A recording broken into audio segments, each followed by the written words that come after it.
ہمارے خیال یہ نشانیاں جو میں نے بیان کیا آپ کہیں گے یہ علامت نہیں ہے محبت کی، تو علامت کیا ہے محبت کی؟ اللہ کے فضل و کرم سے یہ شریعت مکمل ہو چکی.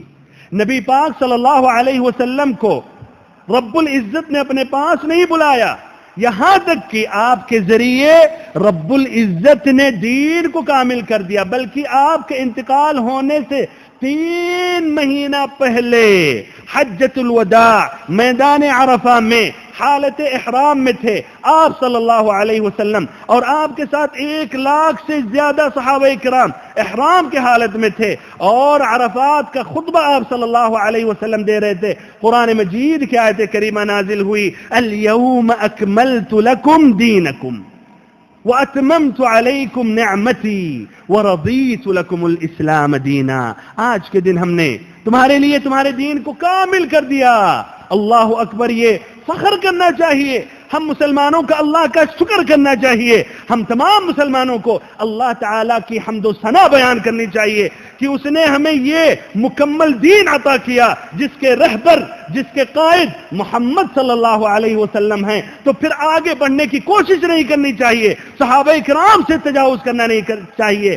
لیکن افسوس ہے بہت سے مسلمان پڑھتے ہیں، ترجمہ بھی صحیح کرتے ہیں، تشریح بھی صحیح کرتے ہیں، لیکن پھر بعد میں شریعت کی بہت سی باتیں اپنے حساب سے سمجھنا چاہتے ہیں. المہم تو یہ دین مکمل ہو چکا.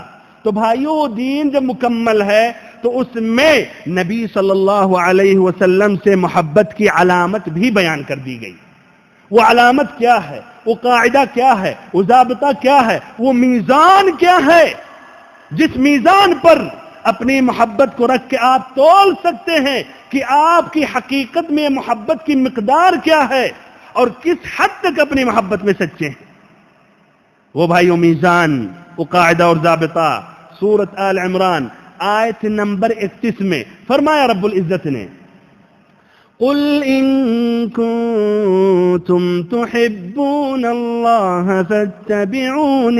فاتبعونی یحببکم اللہ ویغفر لکم ذنوبکم واللہ غفور رحیم. قل اطیعوا اللہ والرسول فإن تولوا